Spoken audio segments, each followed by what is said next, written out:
Welcome to another episode of An Extraordinary Take, where we share extraordinary ideas and visions with extraordinary people. My name is Sibonisile Ngubane-Khosa, and I'm so excited that you've taken the time to join me as we learn and grow together. Let's get into it, shall we? Hello, everybody. Welcome to another episode of An Extraordinary Take. My name is Sibonisile, and I can't tell you how excited I am to be back here again, to have yet another really incredible conversation. And today I'm not doing it alone, which is super cool. We've never done this before, but today we actually have a panel. And I've got like more than one guest, which I'm so excited about. And what we will be talking about today is probably one of the most talked about shows in a really, really, really long time. And that would be The Polygamist. If you have not seen it, I don't know what rock you're living under. I don't know what's going on with you, but it's currently doing incredibly well. It's number 1 in 16 countries and number 3 globally.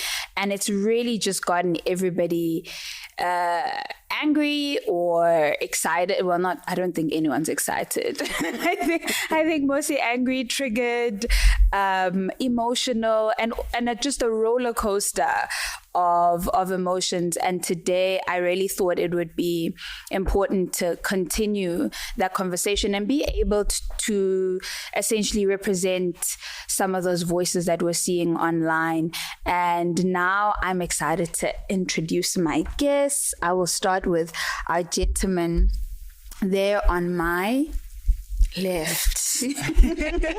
On my left, his name is Sandile Biyela. We call him D. And the reason why I invited D and wanted him to be part of this is not only just because he's a male figure within our community who I feel is really well versed in some of these conversations, but he also has his own podcast called The Life and Times, and it's a podcast dedicated to sharing ideas around manhood and just giving men perspective on who they can be, who they are, and who it is that they're supposed to be. It's about making them or helping them actualize their real identity. He's also a marketer by trade as well as a storyteller.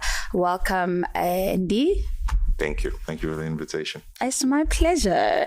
Then I've got this beautiful lady in the middle, Lungi Buhale. Your name's so interesting because the name is Zulu and then that's always been my story in this world. Okay. So the surname is also not Sutsu, it's Okay. Swati. And how you say it is Buhale, not Buhale, but like... That's so interesting. Anyway, okay, I love it. She's a content creator. I actually came across her because of the show after she wrote a really incredible reflection of what it was watching the show, what resonated with her, and kind of the lasting impression. And I was so moved by it. I shared it with so many people. She's also an entrepreneur. She's the founder and managing director of her own creative agency, Ideas and Everything. She's also the former Miss Soweto 2014, which makes sense. Just look at her. Okay, welcome, Lungile. Thank you so much for the invite. Your handle is Lungi Honesty. Honest. Yes, you have to go follow her and you have to read what she had to say about the show. It really, really moved me. And then last but not least, I have someone on the show that I never thought in a million years would ever be here. So miracles really do happen. And I've had so many people ask me, when are you going to have Thuli on the show? When are you going to have... And mostly just because she's got a really brilliant mind. But I'm always like, there's no way. I never even ask her. It's not happening. But thanks to the Polygamist, the girl is here.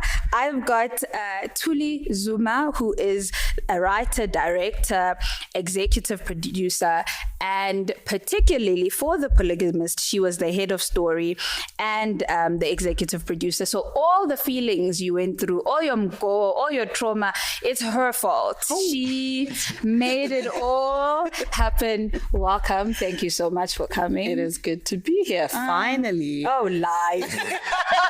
She hates the whole thing. Okay? Luckily, you got to do the right things for your friends. So I got lucky in that way. But yeah, thank you guys so much for coming through.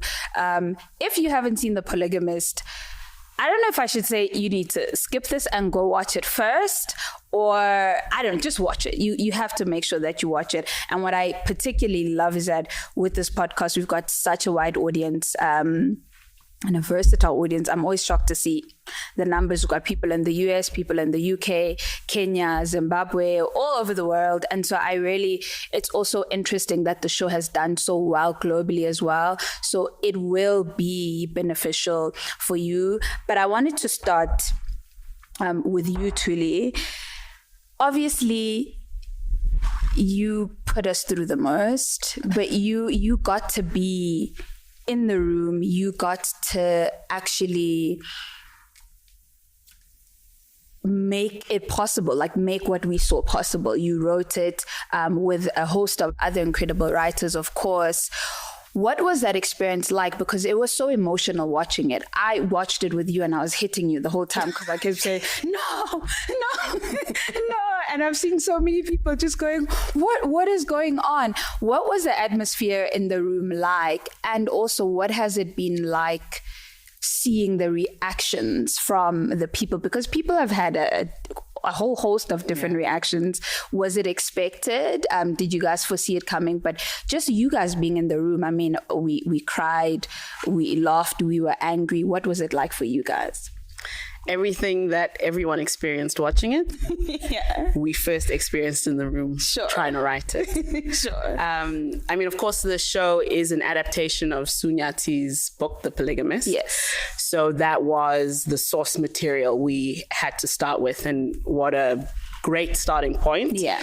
It's a great book. And then in the room, I've been saying to people, this show is an adaptation of Sue's book, and it is also biographical of the writing room who wrote it.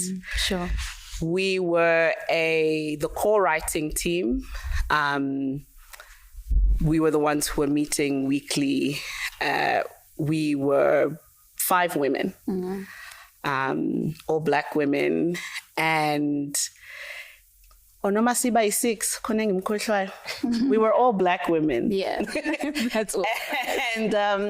And really we came to this with the idea of, like, firstly having been moved by the book ourselves, and really thinking about what are the ways in which we can bring the story to life in a way that isn't just like sensational entertainment.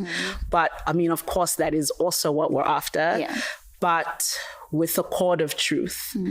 And, you know, it was one of the most beautiful rooms that I've worked in. It was like therapy. We laughed, we cried a lot. Everyone was really courageous in being vulnerable and sharing from the well of their own experience and their own life. We were talking about it. The room was led by Thuli Zuma. She was the head writer, and she created such a beautiful, safe space for everyone. And we were talking yesterday, and she was saying, honestly, sometimes it was hard to look at each other over lunch because we felt naked in front of each other. We had shared so much, but it was that space and that openness, I think, that really allowed us to approach this work in a way that was not, of course, I think there's a point of view, but we weren't judging the characters in the room because we knew the characters. Sure. We were birthed by the characters, we were raised by the characters, we've dated the characters, we've been the characters. And so it was like a really beautiful, healing, triggering, interesting time. Sure. That's incredible. What was it? I think the thing that still shocks me, it doesn't shock me. I don't know why it shocked me. And you and I had the conversation, was that so much of it is real. All of it is real. Because you're watching, you're like, no, there's no way.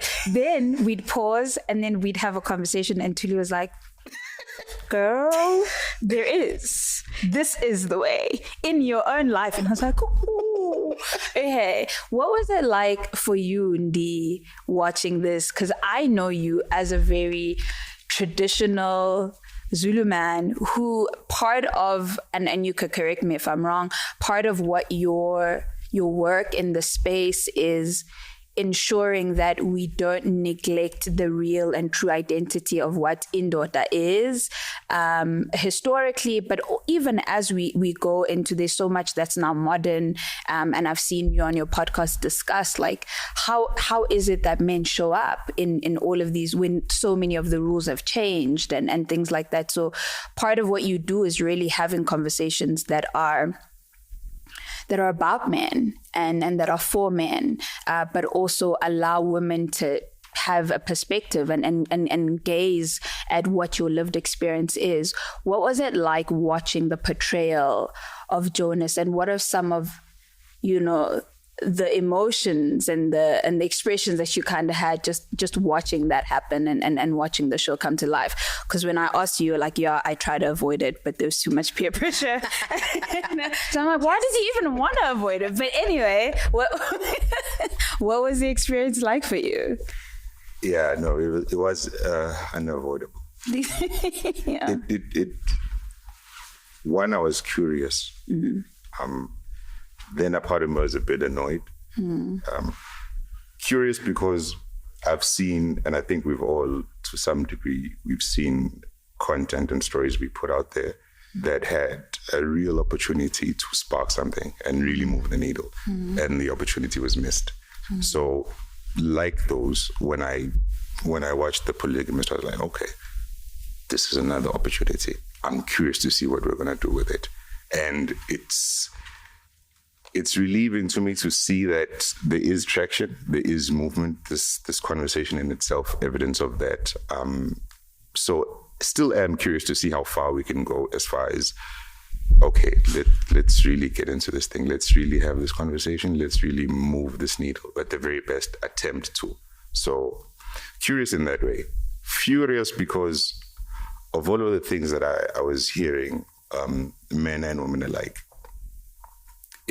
It felt and it seemed like we continued to perpetuate an issue that I strongly stand and speak for any chance I get. My people are already tired of me because of it.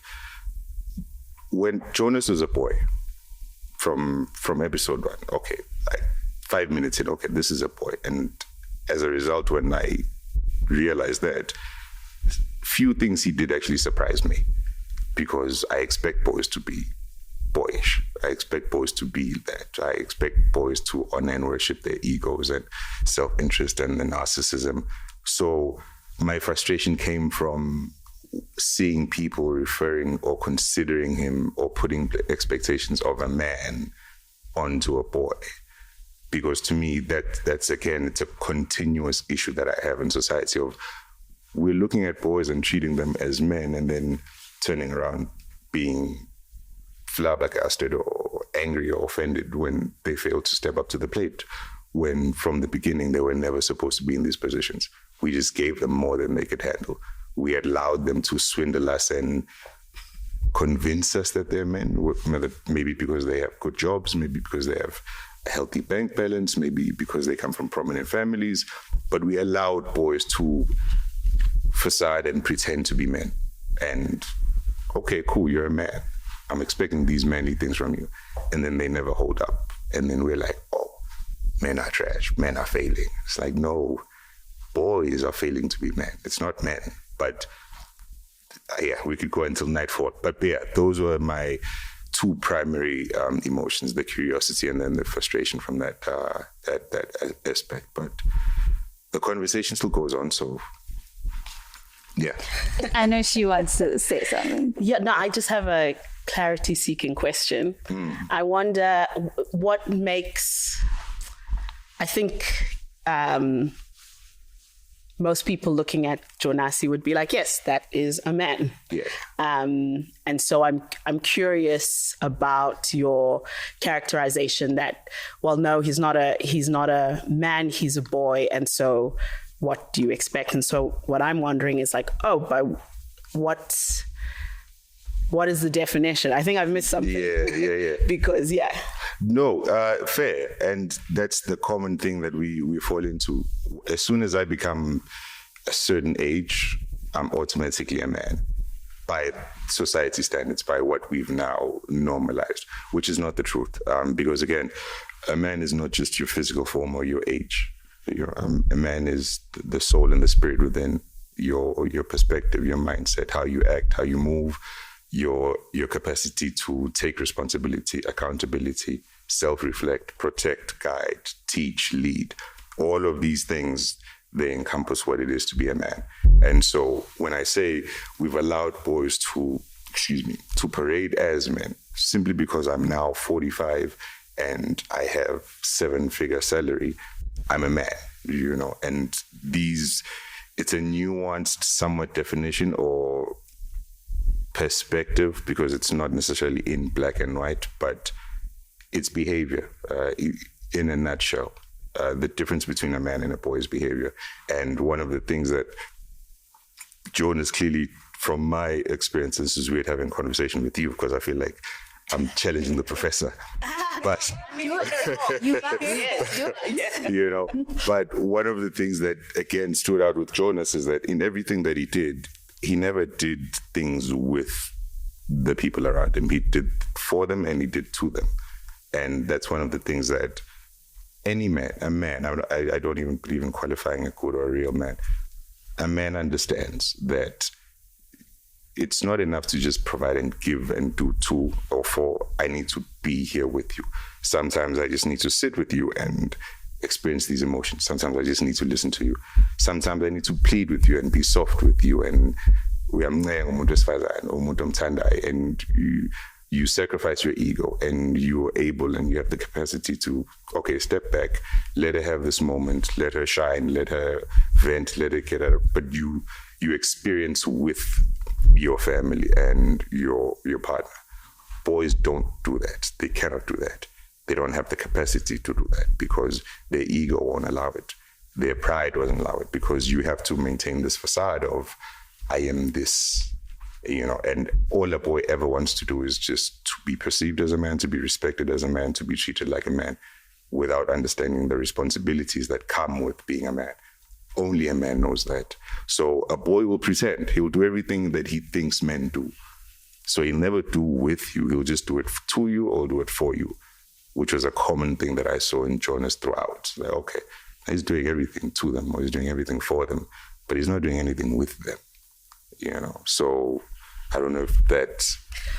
Yeah, well, I think I have, yes. I suppose I have one more question. Okay. And I think I hear what you're saying.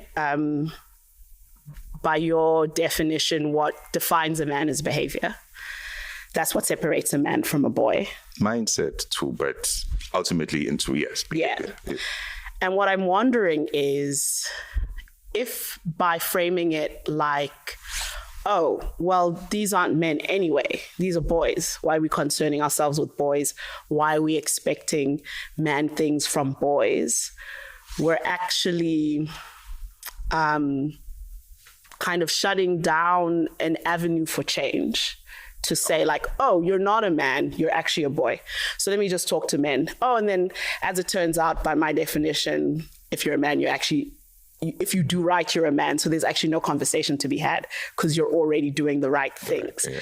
Then what are we doing with the Jonasis who, I think certainly the government of South Africa looks at and says, this is a man, not a boy. Yeah. And I wonder if it's perhaps framing it like, because I do think Jonasi is incredibly emotionally immature. I think that's one of the hallmarks of the characters, and it is where a lot of his behavior comes from.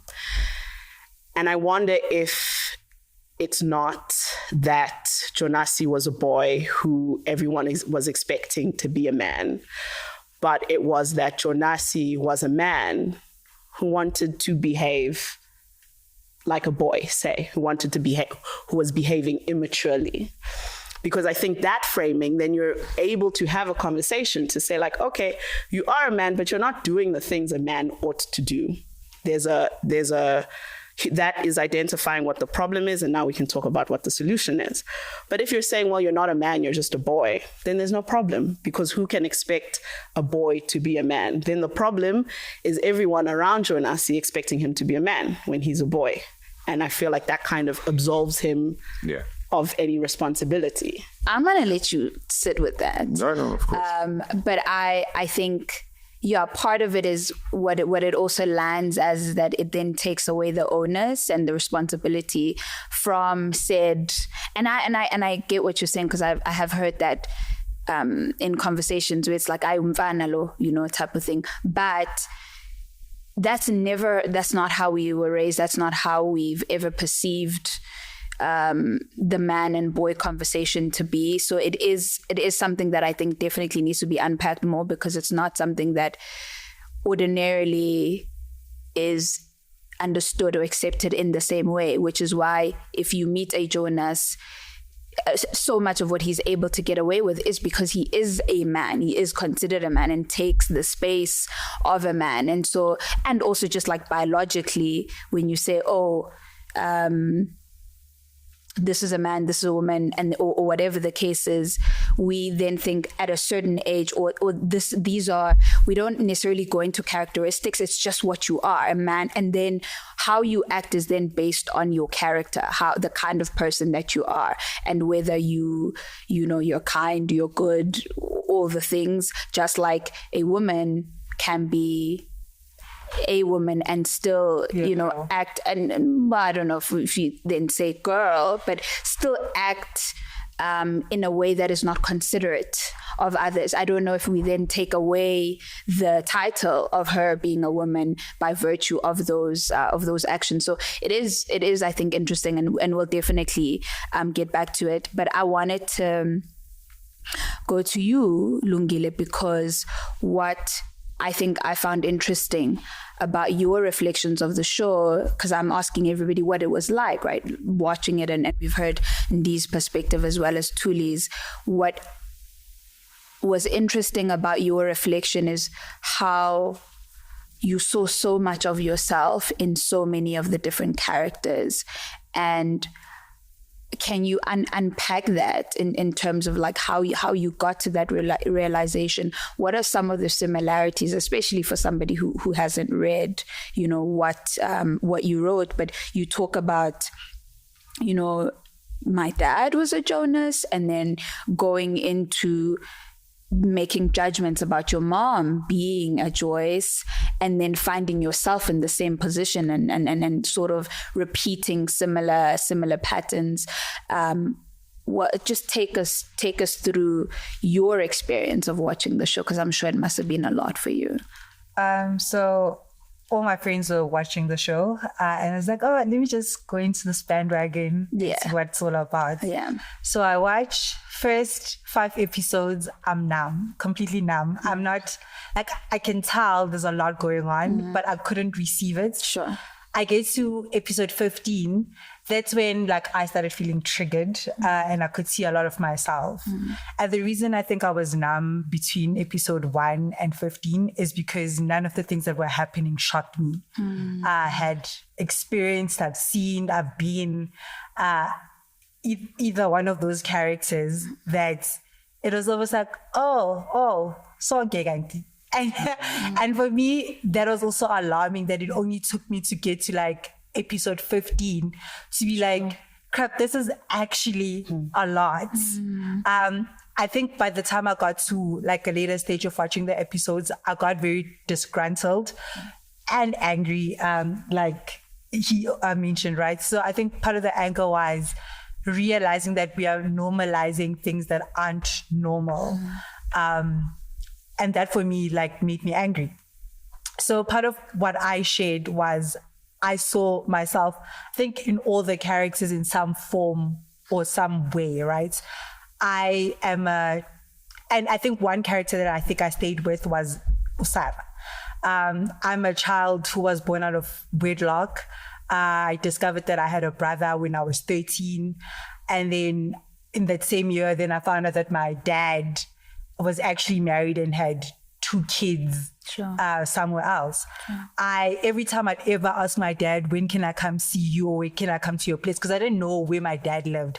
I was told, but I've never been to his house. And it was always strange that every Thursday when I was Kaya, and it almost feels like I've got a dad, but my dad wasn't present, right? And for years, I think I kept wanting to be this overachiever. I wanted to get great marks. And I did it, but I never got the validation that I needed from my dad. I was privileged to have gotten to good schools, but that was also because of like scholarships and bursaries. But I'd watch my dad actually take out his own money to make sure that the kids from the marriage went to really great schools. So that for me was always like so what am I doing wrong that I'm not getting like your validation? Then it was because I was in that situation of being a child out of wedlock, and you realizing that your mom is a side chick.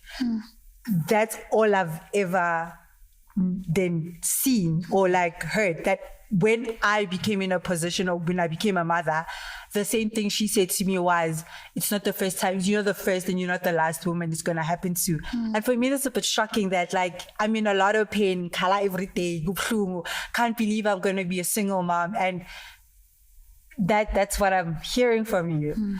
Then I've also been the side chick who dated a married man. I've also been in relationships not knowing that there were other women in the picture.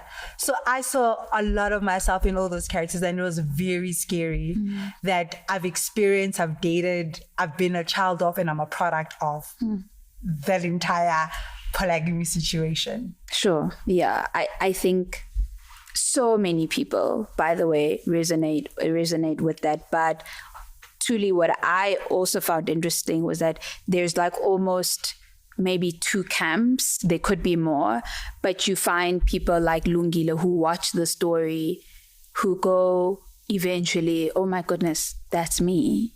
Like so much of it. That's my dad. That's my mom. That's me. And kind of take a very reflective, introspective position. And then in the same breath, you get a whole chord of people going, yo, Jonasi is so shocking. I can't believe it. And completely externalize the characters, even though it's quite similar to, you know, her experience. And I had conversations with lots of people where we're kind of having the conversation now saying, oh my goodness, the crazy thing is that it's so true. And that it exists, this dynamic exists in every family. And they were like, yeah, at least, you know, not for me. And I could think back to conversations I had had with them where they were detailing the exact same thing. And I found it so interesting that they weren't making the connection to say, oh, my dad, in as much as I love him and idolize him, is actually a Jonas, or I'm actually a Matipa, or I'm actually a Joyce, in that I'm in this relationship and it's not working, but I'm just in it because I'm told I'm supposed to be, or for the optics or whatever the case is. What I want to ask is, what does it take to consume a piece of art, particularly like this, that can be so jarring, and look beyond the entertainment, right? And be able to move from a place of entertainment or move from a place of shock to actually reflecting and trying to understand or see yourself in it, and actually being honest about what parts of yourself are being reflected and what that means. And then go to now that I know, what now? Because I know that is the purpose of art, right? That is what it's supposed to be. Beyond entertainment, it's supposed to leave us thinking, it's supposed to leave us reflecting and figuring out, how did we get here? What are some of the things that we've normalized that we shouldn't? But what does it take to be able to go beyond that and not just go, hey, you know, banjena vele, whatever the case, but actually see yourself in it and in some of the actions that you've had? And why is it that some people struggle so much with that? I think it takes willingness and readiness. I think depending on where you are, what has happened, you're not always ready to make the deep dive of self-reflection, reflecting on relationships that you have, familial, romantic. So if ungekho ready, awukho ready. Yeah. And I think that's one thing. And then I think you also have to be willing. And I think why there can be this disconnect, how it can be easy to watch a thing and not see how it is similar to something that's playing out in your own life. For reality is that actually this is so normalized in society. It's because it happens all the time in our lives. Sikhula nako, sikubona njalo, we are involved in whatever ways. And so, like, you forget, you know? It's almost like it's so normalized, it's so part of life that you kind of don't see it as anything crazy. It's like when you have a childhood memory that something happened when you were kids, you and your family always reminisce about it. And then you have to be sitting with a different group of people who never knew you as kids and be like, oh my gosh, this crazy story, this one time this happens. And then everyone looks at you like, girl, are you okay? That's not. Yeah. And you're like, oh, right? But if you are in the water, you don't see it. And so I think that's part of it. I think that's, you can think about your own life. You're in the water, you don't see it, and then you're seeing Jonasi and all of his shenanigans on screen, and you're going, that is crazy. Meanwhile. But also because it's happening back to back in 22 episodes, which are formatted for the maximum amount of dramatic impact with a twist at the end of every episode. And life is not like that. And so it's easy to look at that and go, oh, that's very different. Crazy. I don't know. I don't know where that happens. Meanwhile, it's just like at home, girl. Yeah. Yeah. So then I wonder now, and I'm going to go back to you so that you also have the opportunity to respond to that boy-man kind of conversation, because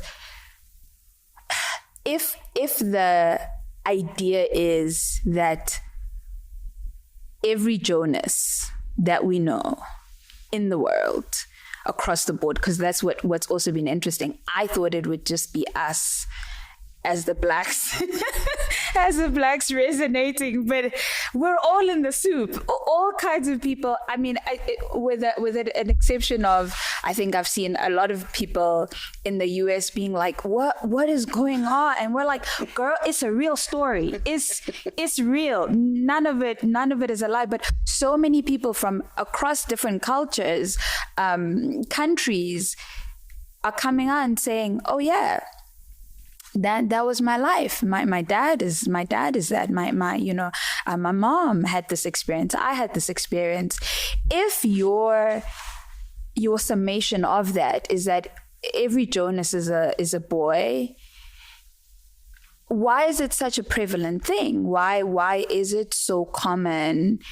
And why is it so many of our lived experiences? Because I don't know enough not Jonases, if anything. Like, my experience is, which is what you were saying, is that we're all in the water, and part of the reason why some people are so removed from it is because we're taught, that's just how it is. I could name so many people in my own family that represent that character, who to so many levels, right, that I also respect and also love as the men in my life. So if we then just group it and we say, oh no, the Jonases of the world are boys, and then there's the men we don't know, unfortunately. I don't know what then the characteristics that you're then defining, we don't know. And then why is that? Why is it so prevalent? Yeah. Yeah, okay. There is no short answer, because then we have to go back into history. We have to look at how and where we were raised, by whom we were raised. We're looking at our fathers, we're looking at our grandfathers. You could take the eco-political perspective and look at how the apartheid system segregated men from their families, whether domestically, you look at it from a US perspective. So it is a lengthy discussion, one that we seldom have the enough patience or tolerance for, because it's a lot of moving pieces and there are a lot of uncomfortable things that we then have to confront. And wait, do you think that it's that? So what I'm also trying to get to, do you think it's that black and white? That a Jonas is a boy and the opposite is a man? Is there no middle ground? I wish I could say there is. I wish I could say I believe there is. But no, I don't believe so. Simply because we all start off as boys. As human beings, you burn as a baby, you grow adolescence, you grow up. Some of us grow up faster than others. Some of us stop growing at a certain age due to trauma, due to whatever other circumstances they may be. So I don't believe in qualifying, oh, he's a real man. Because if I'm saying there's a real man, then I'm implying that there's a fake man. A fake anything doesn't exist. You either are or you're not. I cannot be two things. I cannot be a real man and a fake man tomorrow. I'm either a real man or I'm not a real man. I don't believe in the gray area of I can sometimes be, I can sometimes be not. And when I'm speaking about the distinction of boy and man, it's not purely for the sake of being all semantical and for no reason. But first of all, you deal with a boy very differently than you deal with a man. A man, I can sit down at a table, man to man, and we can have a conversation. We can disagree on a great many things, but leave that table keeping our mutual respect for each other and agreeing to disagree. We can find common ground as a man. I can compromise as a man what I would want to do for the greater good or for the purpose of this gathering. A boy, you don't treat like that, because a boy is not fully developed or mature enough to understand or hold the capacity of, okay, this is what I want to do, but for the purposes of what we're trying to build, I'm going to put my self-interest on the back burner. Let's do this. You don't expect that from a boy. And so why I'm always adamant about clearing that distinction is so that we know how to deal with this individual. Because you cannot go to a man and treat him like a boy. It won't be effective. You can't go to a boy and treat him like a man. It won't help. So once you understand who and what you're dealing with, then you are able to act accordingly and approach the situation with due action. So my distinction of, oh, he's a boy, not a man, is not for the intent of, oh, he's a boy, so leave him alone. It's what boys should do. No. He's a boy, so we should know how to deal with him. Because now what happens is if you take a boy and you give him the credibility of, oh, I'm just going to have a conversation with him. I'm going to show him the grand scale of the consequences of his actions. And I'm going to trust him to see the long-term effects and consequences of his actions. A boy is not going to do that. He doesn't have that foresight to think in the long term. He's thinking about now, his urges and his desires now. So you can go with the higher ground conversation to any child, to any teenage boy. 8 times out of 10, it's not going to work out well. But you can have that conversation with a man. And he can see, oh, okay, wasn't looking at it from that perspective. Oh, okay, maybe I was wrong. Maybe I was this, that, and the other. So that's why I draw that distinction so that we are better informed in dealing with Jonas. We don't go to him with the wrong tools or with the wrong approach. Is there, okay, it's easy for us to be able to differentiate the two, right? But how do we get a boy to being a man? And I think that for me is very important in this discussion, right? Yeah.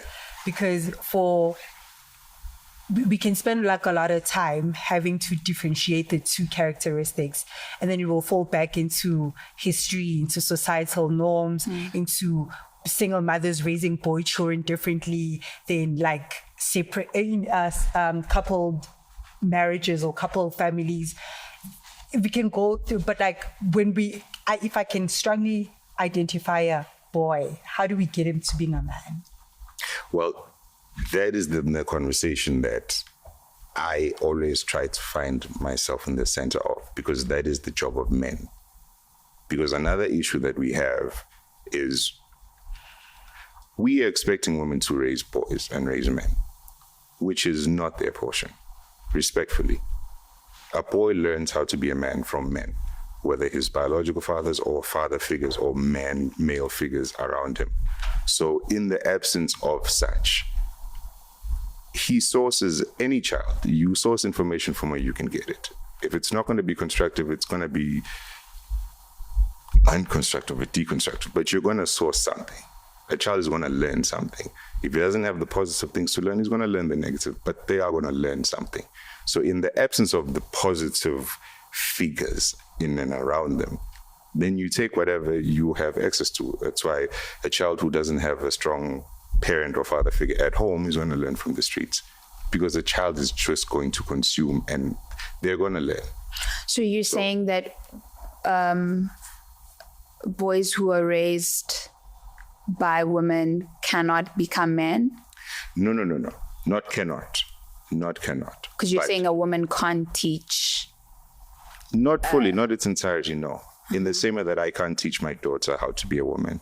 I've never been a woman. I know nothing about being a woman. I can teach her as best as I know. I've read books, but the actual lived experience of being a woman, I can never give that to my child, like my female or my daughter. It's not something that I can do. I wonder about that though, and maybe you guys can weigh in, because I hear a lot about like teaching a man to be a man and then teaching a woman to be a woman. And I think there's a part of me that believes, and my experience is you are right what you are. So I am a woman, and then, or I'm a girl, and then I am taught, I think I'm more interested in being taught how to be a decent human being in the world, right? How to be a human being that is not harmful to other human beings. And I don't know if that's necessarily limited to just the gender. I don't know if that's limited to a man or a woman, because I know that then when with men, then you maybe bring in the protective layer or you know, but I wonder if it's not, if maybe that's not the issue. I wonder if maybe it shouldn't be about teaching each other to be decent human beings first and foremost in how we treat each other and how we love one another, because the idea is that just by virtue of being a woman, I somehow need to be taught something completely different to what a man needs to be taught. And I can see that in how society is conditioned, because when we talk about teaching a woman to be a woman, the lived experience of a woman, like you can't teach a woman to have periods, for example. It's part of what happens, right? You can't teach her about the fact that she is able to birth, or the fact that she's able to have children or conceive, for example. That's just part of what comes with that experience.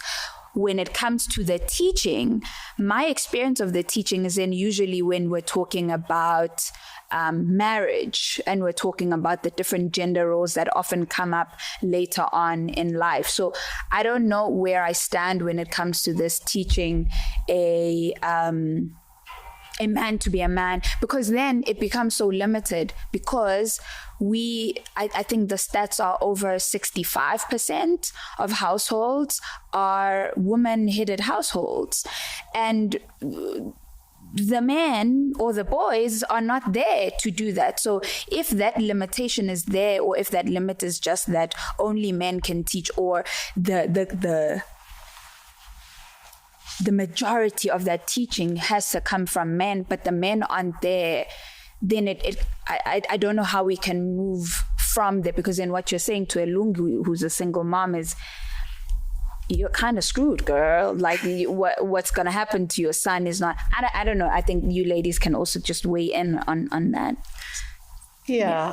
Okay, you can take the lead. Yeah, I think, whenever, of course, this is the world we live in, gender roles exist. Yeah. Whether you think they should or they shouldn't, whether you adhere to them or not. But in actual fact, I think I'm echoing some of what you're saying. When we talk about what makes a man, you described some characteristics earlier. That applies to a woman too. As an older sister, I protect. So there's nothing that I've ever heard someone say, characteristically, this is what makes a man. They protect, they provide, they are strong, they are whatever. There are relationships and situations that call for every person to do that. Because a man is not just a husband if he marries. A man is also a brother and a cousin and an employee and an employer. A woman the same. A woman is not just a wife. A woman is also a sister, a younger sister, an older sister, a daughter, a mother. And I do think it is about being, like you say, a decent human being. I think that is the lesson, to be a decent human being. And then, of course, you live in the world. We are all, whether you come from a two-parent home or not, raised by not just the family unit, but the world in which we live. And that's a factor that's not going to go away. And so I'm not suggesting that boys don't need the influence of good male figures and male role models, and vice versa, girls needing good women role models. I do think that is the case, but I think that exists. And to your point, I think like what is important is to raise decent human beings. And that other stuff is also present, of course. Gender is present. It is important to find, I think, role models of the same gender for everyone, for kids as we grow older, to be in social groups of the same. I think that's necessary. So that's on that point. And then I know we're not going to go here right away, but I would like to say that, okay, what are the tools with which you approach a boy? If we're saying Jonasi is a boy, Jonasi is in the world, he needs different tools. Okay, what are those tools? Let's talk about that, because there are so many Jonasis. And so what are the tools? And I don't think it can just be saying, well, no, leave that to the man folk. Don't you worry about that. It's not your job. The men will do it. The men haven't, because the world is rife with Jonas. So then tell us what the tools are, so that as a society, I don't think it can be any one person's job or should be any one person's secret knowledge of this is how you deal with a person like this. Because even if a man is out with his male friends during the day, behind closed doors, he's with his wife, his girlfriend, his daughters, his female co-worker. The answer can't be leave the men to the men. We will raise the men. We will protect the women from the men. Because then we must just then not have a co-ed world. Then the men must sit with the men, and the women must be with the women. But which would be much safer. Listen, but since we have to interact, I think if you consider yourself a man as opposed to a boy, leaning on your definition, then it's not enough to say, well, I know what the tools are. Leave it to me. No, we want the tools. We need the tools, because we are dealing with, by your definition, boys every day. I think I'm going to use one of the characters also that exists within the Polygamist, right? Magesh, for example. So society can deem Magesh. Some people can say he's a man, and others can equally say he's a boy, because there are nuances and things that he did that portray boy characteristics, not being able to stand up against your brother, not being able to be assertive enough. But there are times when he showed up and he was assertive and he was a protector and he was fully present as an individual who could be deemed a man. So I think we are all flawed in all our ways, and the discourse that's happening is showing how flawed we are as human beings. I don't think it's necessarily like a gender thing, because even within the females, the fact that I can sometimes settle for listening to someone's truth become a lie, I'm as flawed as the next character. So the boy man conversation for me becomes very tricky to hone and take in, because all of us are just flawed, and we can be the best man version when we have to, and equally be a boy. Like Jonasi said, some instances, right? I could say he's a man in the instance that despite not living with Uesi, he was still providing for Uesi. Made sure that all his kids had had some form of stability, even if it's just making sure that there's income in the household or they had resources. Other men don't have that kind of provision. So that argument for me becomes very hasty, my friend. Yeah, I think what is helpful for me, and that's just for me, about looking at it and what could maybe be helpful for men, and you can weigh in, when you look at it from a human, like a human being, a decent human being, if we say our collective role or job is to create decent human beings when we have children, right? As opposed to men and women and whatever, is that when you're a human being, even as a decent human being, you are flawed, right? You will make mistakes. But when we are coming from the perspective of being human and what it means and what is good, and we can all agree on that, on what the characteristics of a decent human being are, when you have faltered, it's so much easier to come back from that, to be able to own it and to be able to also know how you fix it, as opposed to when it's because you are a boy or it's because I feel like that's so much harder to be able to come back from, and that's so much harder to remedy. And I think part of the divide is that we're all human beings, but we've created these different expectations for each other based on the gender. And that then makes it difficult because, like you're saying, at some point, I need to be a protector. At some point, I need to be a provider. And with the way the world is now, so much of that has fallen away. And I remember at some point we were having a conversation about how limiting it is sometimes for men when you pigeonhole or you box them into this is what a man is, because so much of what life requires of us is to evolve, right? So when you have said in society that what a man is a provider, is a protector, now the man doesn't have a job. Okay, awkward. Now he can't provide. Man now leaves the family because he feels like he cannot be a man. He feels like there's no way for him to be of value, whereas there's so many ways for him to be able to show up. But because of this specific box that we have put him in, that we don't necessarily, I think we're a lot more flexible when it comes to women, because we have roles that we say women should, sort of uphold, nurture and whatever. But when it's time for, kids to eat or we need provision, we're fine to send the woman to say, go provide, right?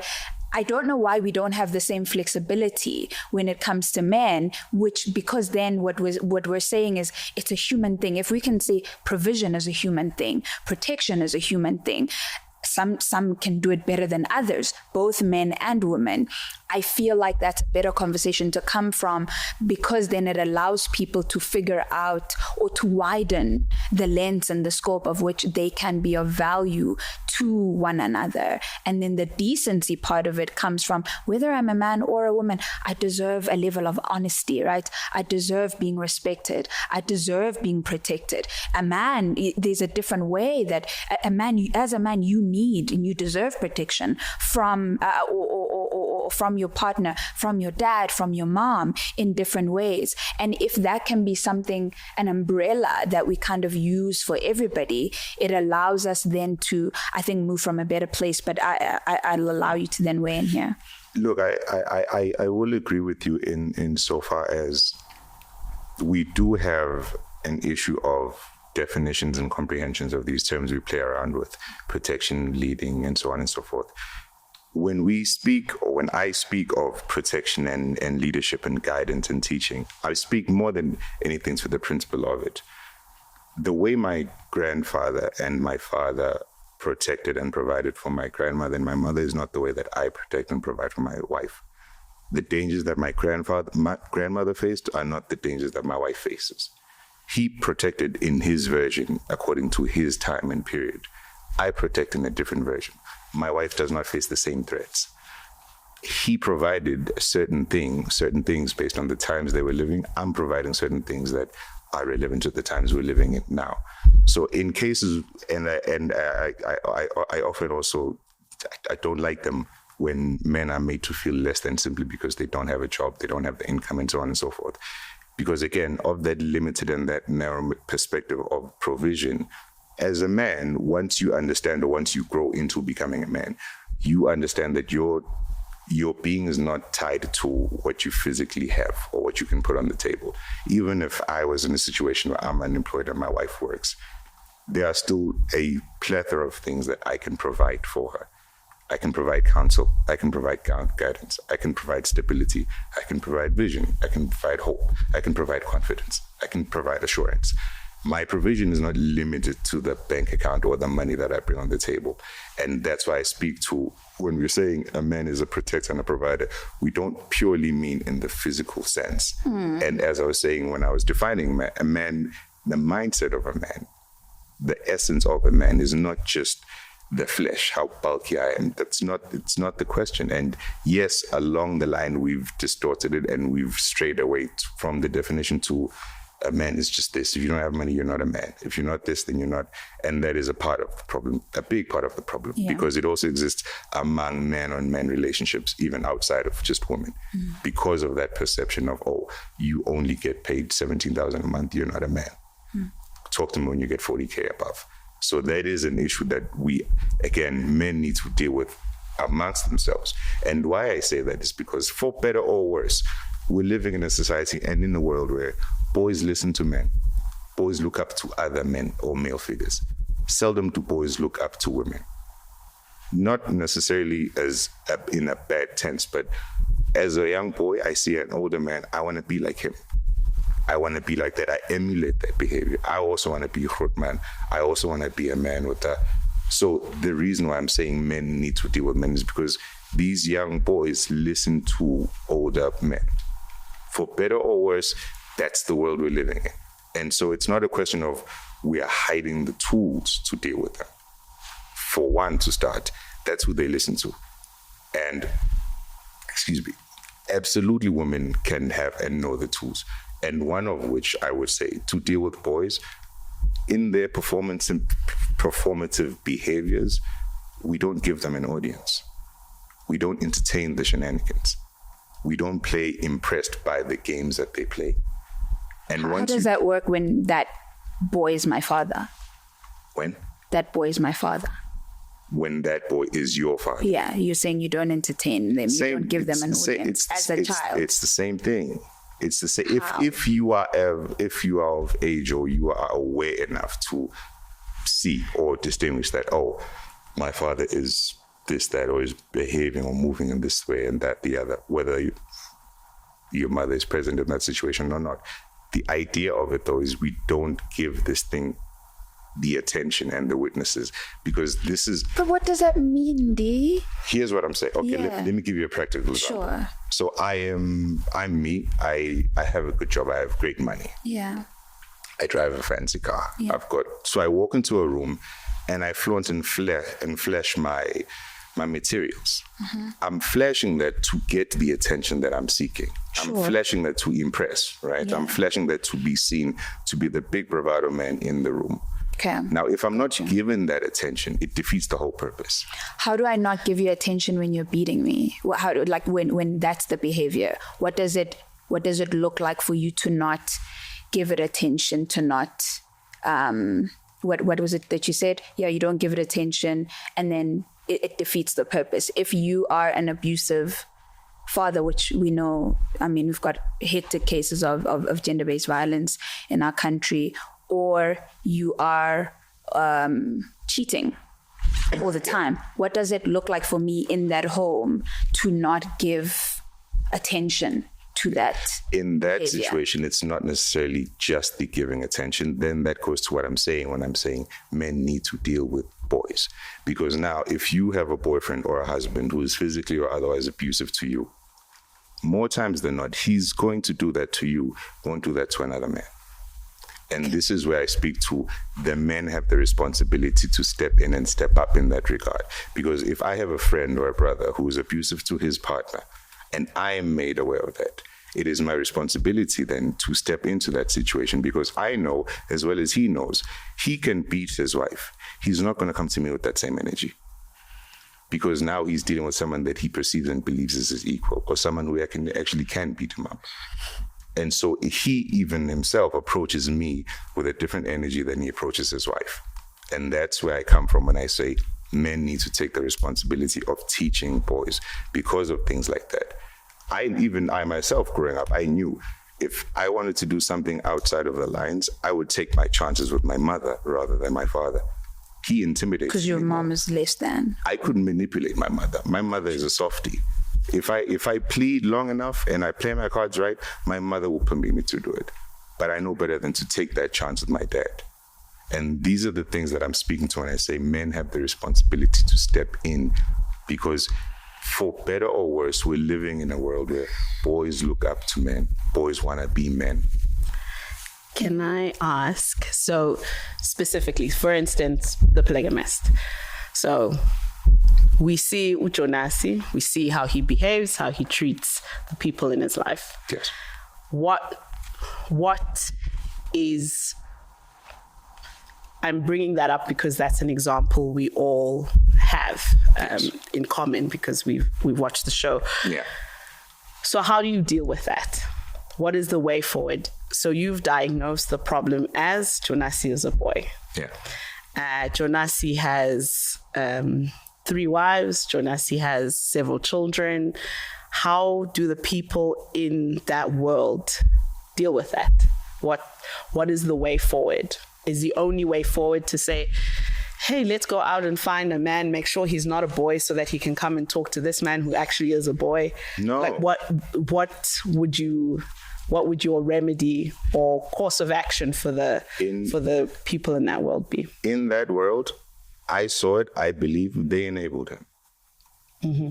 They enabled him. He had a community of people around him who knew he was worth less than useless, but stuck around for this reason or the other. But he had an audience for his show, and he knew that he had an audience. So whether we look at Matipa, who, knowing that he was married, approached and seduced him, fell pregnant with those babies, still fought to be within that mix while trying to kick Grace out of the picture. We look at his brother, who knew very well from the onset what he was up to and still agreed to be his wingman. He enabled. Whether we look at Uesi, who knew from a very young age that, oh, this guy's got a thing for women, or he really likes the gender. She agreed. Once she found out that he went and got married, he returned with the red BMW. She was impressed. She enabled that. But then you also have characters like Usara, right? Who grew up. I didn't choose to be born in that situation. Yes. And I'm not enabling my dad, but my situation is I am born as a result of the enabler, who's my mother, and the enabler, who are my aunts and whatever. Yes. So in a situation like that, what are the tools that I need to have? I'm a child who has no knowledge, who is experiencing life from a disadvantage. Yeah. How do I deal with like a boy? Well, this is why then these conversations need to happen, because we all have a fair share of responsibility. Unanimously, our responsibility is to protect the children. There should not be a child that grows up in that situation, whether it's coming from a woman's perspective, a neighbor's perspective, the brother, whoever it is. We have then that common shared responsibility to protect the kids. And that is why, again, once I say the men have the responsibility to step in when they see a gap in order to protect the kids, so that it's not Sarah's responsibility to hold her dad accountable. It's not her job it's not her job. As you say, she didn't. Where are those men? No, because that's the world we live in. I hear what you're saying. I hear what you're saying. But children, so many children are growing up in this situation. Absolutely. Are now adults who grew up in that situation and our children who are in that situation right now. So I hear you, and you keep saying, and this is the importance of the conversation, but here we are having the conversation. And what is the solution? Because I think yes, of course, people are enabled. Jonasi was enabled. But it's not always that cut and dry, right? Yeah, absolutely. He came to Essie and said, I'm taking you as a second wife. He's Lelo, that's cultural. There's nothing wrong with that. And he said, and my wife knows. And they were married, and she was pregnant when she found out that the wife had no idea, you know? Joyce was married it's not like people show up and just say, like, cards on the table, this is what it is. And people like, yep, I'll sign up for that. And then you have a child on the way. What's best? To walk away from the situation? And when I don't have the means to support this child, do I stay here? Whatever the complicated factors. But I suppose what I'm interested in is, this is the world we're living in. It's not hypothetical. Absolutely. This is the world. And so I think the show is a great vehicle for the conversation, but we are having the conversation. And so what can be done and what should be done?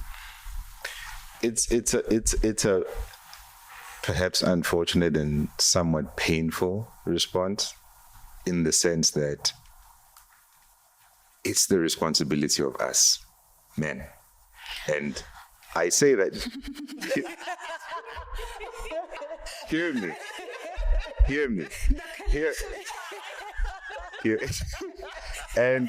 And I'm not saying women have no role to play, should be outlined or no, not in the least.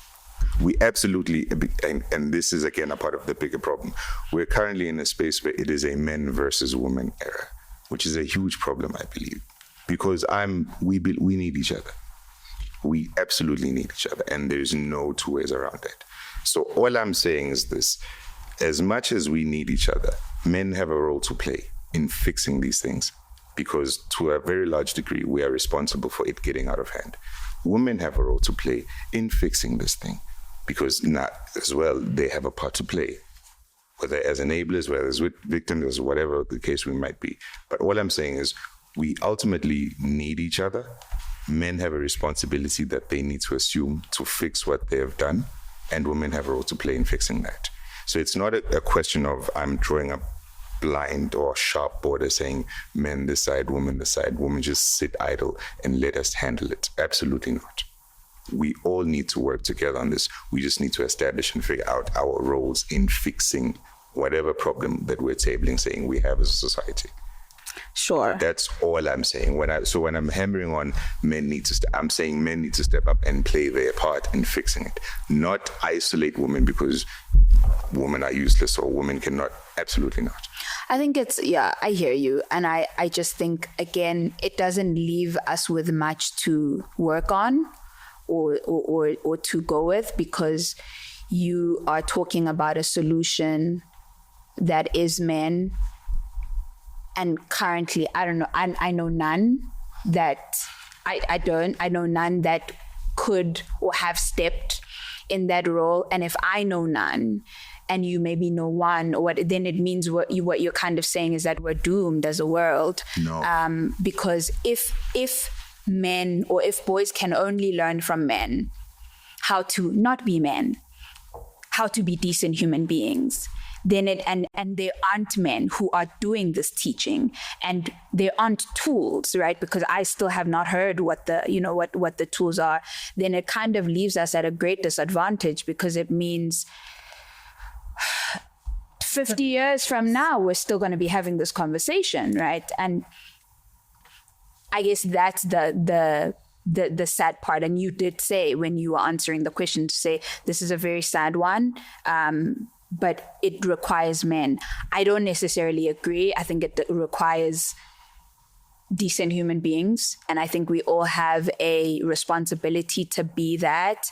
And I also think it's difficult when you have such a large number of men creating this issue, and then you point to the solution to this group of men that we don't know as the solution. then it kind of leaves us in this hazy, then I don't know how I leave from this table. I don't know what it is that I do. I don't feel equipped, right? Whereas if we were having the conversation around what does it take to be a decent human being? What does it take to respect somebody else's space? What does it take to respect somebody else's no? What does it take to be honest in your dealings? What does it take to be loving? What does it take to be kind? And even the characteristics that you are describing and attributing to men are, again, characteristics that all human beings should be able to possess. So I think we still miss each other there, where I wish that we could have that conversation from a human perspective, because then it doesn't leave all this weight, because maningo Jonasi, and I think they outnumber these men that you're talking about that we don't know. And if we, I think, because again, if you just look at the response and the experiences and the fact that I'm short of people who don't have that dynamic in their own families. So that makes me see, or makes me believe, that there's more of that than there isn't, right? If we could move from that conversation, then at least we're working now, as you're saying, together. Then it's a collective responsibility. It's not a responsibility, or it's not, our solution is not only reliant on this cohort of men that we've never met. Because even in, that situation where you're Sarah, who do you go to if your uncle is also doing the same shenanigans? And his dad did the same, your grandfather, this person. And I think that's where it becomes a little bit tricky. And it could be true, but then it doesn't allow us to move forward in a way that actually brings solutions that we can take today and say, what are some of the conversations that we should be having with our sons, for example, when it comes to your actions are not just your actions. They have a ripple effect. Same with my daughter. Your actions, ripple effect.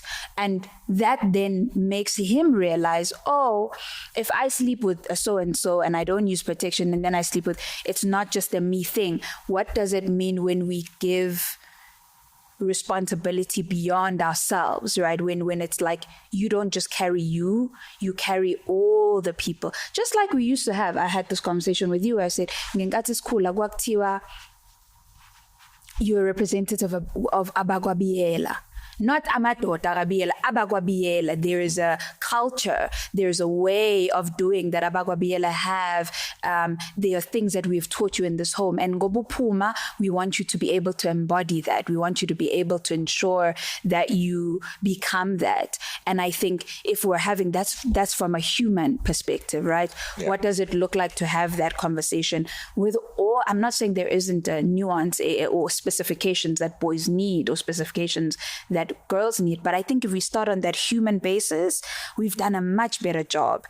And I think that the issue we find ourselves in is because of that separation, is because of that boys and men and not treating each other because we don't give each other the same responsibility. The fact that you're saying, there's so many things that you could get away with your mom that you couldn't with your dad, already that's problematic, right? In the sense that those are both human beings who should be taught and should be unified in what it is that they're doing and how it is that they're raising you. But when we raise girls and boys in a society where we say, these are your responsibilities, you have to answer for this, you just go be a man, or whatever the case is, then we find ourselves here. But if we have a working platform and a working foundation of saying, this is what it is to be a human, I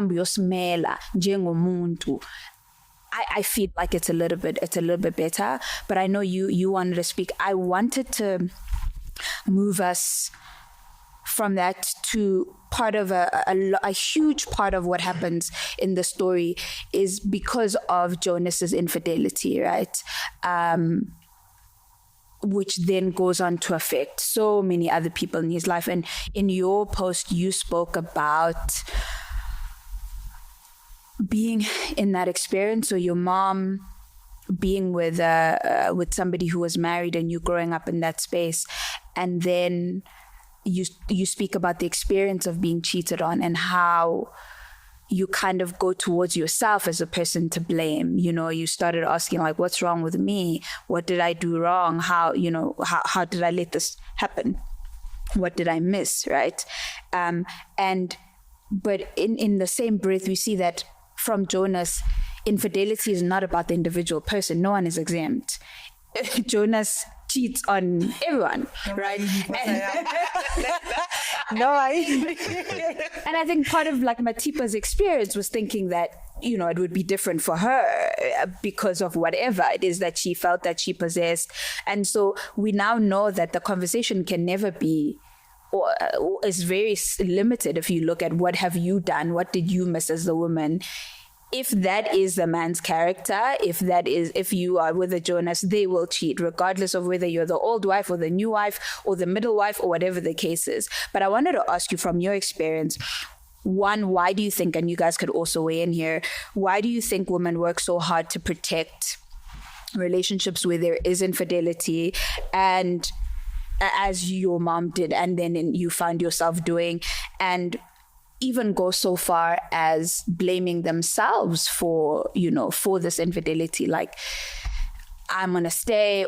In fact, what can I do better? Because we see this conversation that Joyce has with Essie, where Essie says, hey, now it's hula. It's because you're doing too much. A man wants peace, which again is, we've all heard things like that. And we've heard, all men cheat and things like that, as though it's part of, their nature, and that women don't possess the same nature. But what in your experience leads to that protection and that wanting to keep relationships like that, even though they're so volatile for you?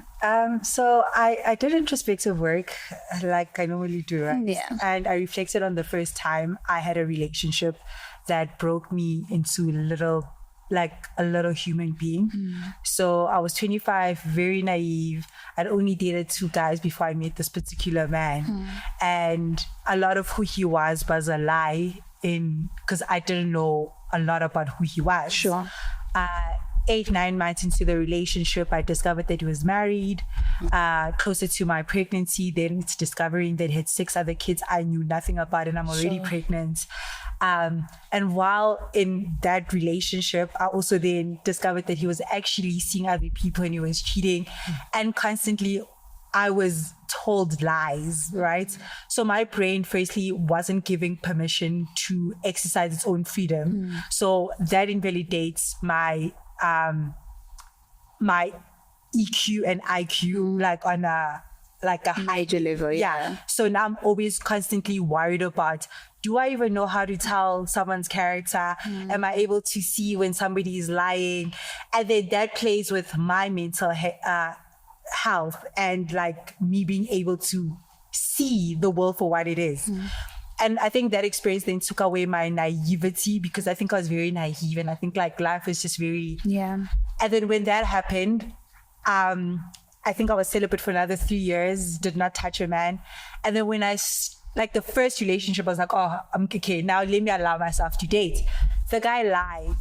I was like, okay. So the first 2 guys were probably what we deemed as men, right? Because I had never experienced being cheated on, and then now I have. So clearly this is normal. So let me just also like follow suit. Yeah. Because if I also like hold it in, or like try to act like this does not exist, I'm still going to be prone to the exact same pain that I felt, that was excruciating and took away a lot of who I was.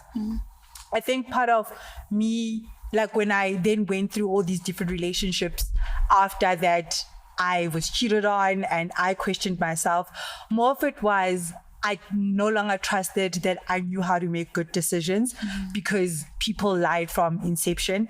And when you are in it, you're also trying to teach your brain that you can also change this person, which also is one of the biggest things that as women we do. Only men can change others. Yeah.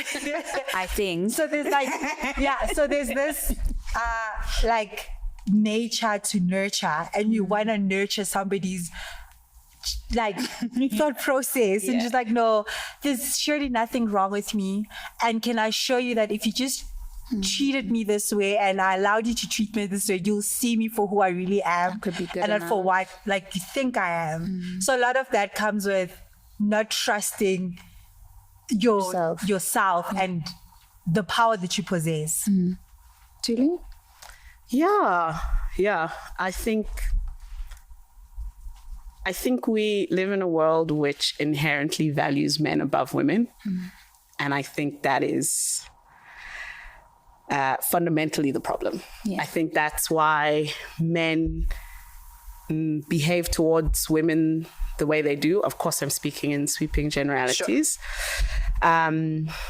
Like Undi said, you know, if I'm following the conversation correctly and not speaking on your behalf, that's why a man needs to deal with a man. Because when a man is dealing with a man, he sees his equal. But when a man is dealing with a woman, he's not looking at his equal. And when someone is not your equal, it's very easy to treat them in a way that you wouldn't want to be treated. And I think because as a society, we are a patriarchal society and we value men more than we do women, that's also kind of a view we have as a society that like, yeah, men cheat, men treat women this way, and that's it. And also because men are valued, then as a woman, you're like, oh, well, what can bring my value up? It's if I'm coupled with a man. So then it becomes very hard to walk away from a relationship. There's also a prevailing narrative that like the job of a woman is to keep a man, right? It's not in a relationship we must stay together and we must work. It's like, no, you must keep your man. If you don't, someone else will, you might, you know? And so then it's not just how in society proximity to men provides safety, provides kind of a level of status, respect, worthiness, whether external or internal. There's also then the thing of, well, if I leave the relationship, if the relationship fails, that's my failure. Because it's my job to keep the man. I think that's another reason why women stay. And then I also think like I think dudes are slick with it, you know? Like Lungi was saying, it was lies. Men don't come and say, you know, you know, the way to get a girl is through lies. That's accepted. And so then we are find out like you discover the truth when you're already in there. And so apart from all the societal pressures, the internal pressures, because of what you've internalized from society, there's also like, I love this person. And it's a lot easier to walk away from a dude who's going to come and say, hey, I'm interested, but this is my situation, and be honest. Before you formed an attachment, it's easy to say, you know what, that's really not what I'm looking for. Thank you, but no thank you. But once you've been in a relationship for 8 months, 2 years, you've invested, you have feelings, you are actually attached. It's a lot harder. It's a lot harder to walk away, and I think that's part of why. Yeah. All of those factors. Dee, I'd love to get your perspective from that, because I mean, we get a lot of. I mean, I was also seeing like a lot of debate around, are men naturally polygamist and non-monogamous by nature? And we've all grown up hearing phrases like all men cheat, and there's kind of two schools of thought, that it's just social conditioning, and then others, I've heard many say it's an innate trait, right? It's just like they come out of the womb like that, like that's part of just the nature. And I've heard this not just from men, women as well. When you're about to get married, part of muyalwa on how to be a woman, part of a huge part of that conversation is how to withstand a man's infidelity. Don't go through his phone. Don't ask questions if he comes back late, etc., etc., etc. Because it is set in stone that he will cheat. He will be this person. As an only man at the table, what is your perspective on that? You're gonna get me beaten up. No. But it's cool. It's cool with thick skin. It is extremely natural for a man to be attracted by or attracted to women. Married, unmarried, dating, not dating. You are attracted to women, naturally. You see an attractive woman, you will see it and you will acknowledge, oh, she's beautiful, oh, she's sexy, or she's whatever she is, however you see it. That you have no control over. The decision to act on that is entirely up to you and based on your character and your personality. I see beautiful women almost every day. I never act on them. That is a personal choice.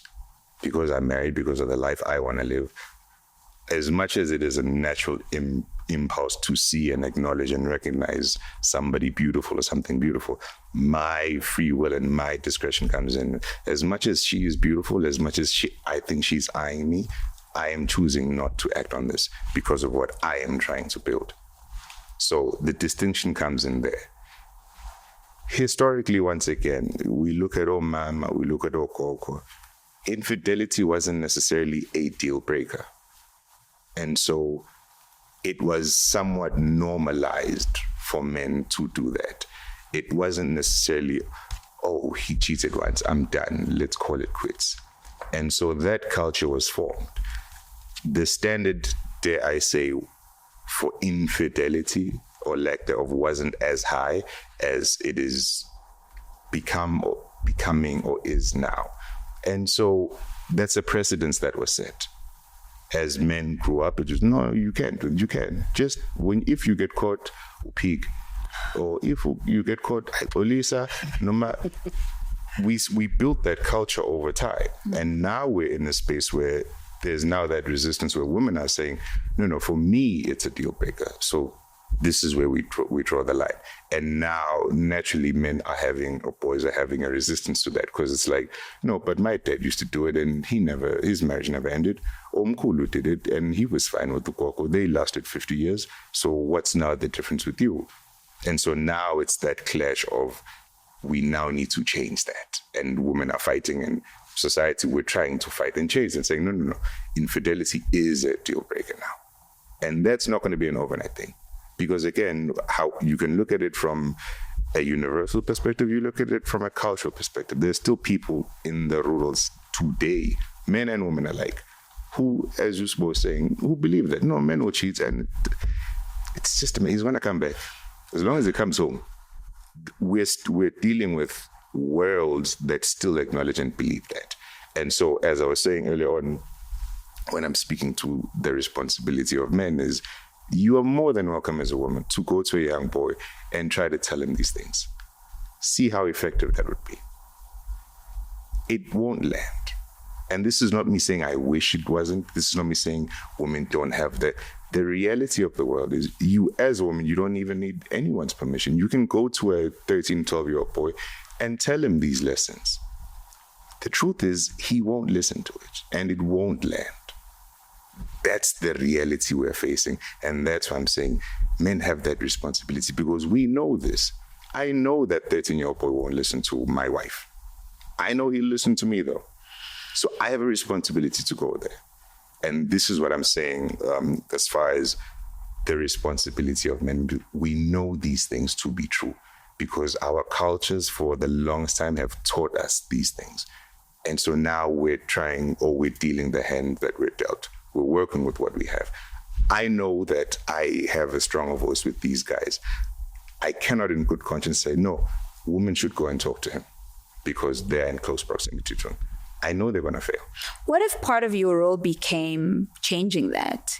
changing the fact that your son only responds to you and that your son views you as more superior to your wife? Like, what if part of because then, like you were saying, and you've said this multiple times in conversation, is that the real issue is one, okay, this is going to anger a lot of people, but like that men hate women, but that's a story for another day. The other issue is also that, and we can unpack that, but the other issue is that men see women as children, right? And so when I, like, there's a certain anger that happens when a child says to me, hey, when I'm like, hey, bo, how can you speak to me like that? Which is why men are so affronted when women have any kind of disagreeing thought, because psychologically and every other way, you see me as a child and you see me less than.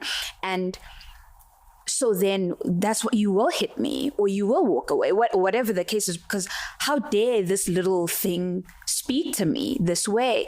And then why is that not the remedy? Why is the conversation that we need more men to speak to other men, and because they will only listen to other men, or boys will only listen to other men? Why is the conversation not, how about we teach each other that we are actually equal, that I'm just as human as you are and that my humanity is not less than? Because that ideal is why a man will hit me and not hit you. It's not because of some whatever. It's that we've been conditioned to look at each other and to see one as almost less human. And it's the exact same thing when you look at race, for example. Men can so easily understand this when we speak about racism, that when white people look at black people, they don't see the same humanity, which is why they were able to drink tea while we were burning at the stake, which is why they were able to have whites only, blacks only, and there were so many atrocities, because it's just not the same. Your level of humanity is not the same. And the level of gender-based violence, the rate at which men are killing women or beating them up because she cheated, because she spoke sideways, because whatever the reasoning can be, is because they see women as less than. And so if we don't change that, and if your role in the home is, if he's not listening to you, when this child won't listen to you because you're the woman, but he will listen to me. I feel like we're missing a great opportunity to actually remedy this thing, to say, but why is that? Because again, the men are not present in the homes. So if boys can only be respectful, if boys can only do what is right when it's coming from other men, but those men aren't there, again, we're left at a massive disadvantage. Do you want to? Oh, no. Something. So I think I wanted to answer or like speak about like the last question you asked. Like, it was a really good question about if like cheating is just an innate thing. Yeah. And I realized as you're asking the question and I was listening to the answer, I was like, I'm a hypocrite when it comes to that, right? Because I lump some of my childhood, I used to believe that men don't cheat, and despite seeing it at home, subconsciously and subconsciously, I don't think I was taking in that I grew up seeing it. All my uncles, like there was a child that came up from Norway every second or third year. But I thought that that will never be me. A lot like Kumpume was in like the show, right? And then when I started experiencing life for what it was, then I lost that innocence and started thinking that all men cheat. And for me, like, I keep having this internal debate, right? Am I also enabling that being part of a discussion? Because I've also seen guys that don't cheat, but they're so rare now, especially in my age, that like maybe all men do cheat. Then I circumvent and think like, there's times where I've even like fought internally with the question, would I be okay being in a polygamous relationship, right? Because I've now deduced that all men cheat. So then the answer back to what you were saying is I'd be okay with being in a polygamist relationship, knowing that somebody's honest with me, versus being in a relationship with someone who's dishonest with every single thing. Yeah. And I think to some part, I could understand what you were saying with that question that you had asked. Sure. Yeah, I think it's layered, but I do think what puts us at a disadvantage again is the separation of this is what a man is, this is what a woman is, because then again, it's just never going to end. It's just going to, and then you're just going to hope that hopefully your son, even though he's grown up in an environment where he's taught that the real voice that matters and the final, the final voice and the one that should be heard and one that should be, whatever that should be adhered to is that of a man. It's a little bit awkward because he's going to be around women all his life, and he's going to meet a woman who's going to say to him when he wants to have sex, no, I don't want to. But he's been taught he can only, the only voice that matters is from a man, and this is not a man. So then he can completely disregard that. And that's why I find it difficult to figure out how that can be part of the solution, a real solution, because that's not the world that we live in. And men coexist with other women, boys coexist with other girls. And if the only conversation or the only solution is that the only voice that matters, the only person that another boy will listen to is a man, then again, I think you're right. That is the case. But I think that's why we're in trouble. Like, that's why siko agangaga, because it doesn't matter what we say. You can put those boundaries in place to say, I would like to not be cheated on. I'm monogamous. I would like this relationship to be just us. But because you're girl, because you're a woman. It goes back to what you're saying, because you haven't put me in equal footing with you. So you're not allowing me to make decisions for me or for us because you don't see me as your equal. And that's why the lying happens, the deceit, and that's why you don't even feel bad about it, because you're doing it to somebody so far less than you. It doesn't even matter. Yeah, look, it's going to take a minute because we're fighting history. And we're fighting decades of culture, and whether we call it indoctrination or conditioning, whatever the fancy word we want to use for today is. So it's going to take a while. And like I tell my guys a lot of the times, we're the first trial and error generation of men in a lot of ways. The things that my wife expects from me in the house are unheard of historically in my family. The things that I do, the things that she asks me to do, the things that I'm willing to do within my household and how we run it, I've never seen another man do that. I'm the first. And so even on an internal basis, I don't know if this is okay for a man to be doing. I don't remember seeing my dad or even hearing that he touched something like this, and so on and so forth. So a lot of things we're learning through trial and error because we never had and we never saw them from our fathers and grandfathers. This is not cueing the violins. This is just putting into perspective how it is a very big undertaking and it is going to take a while.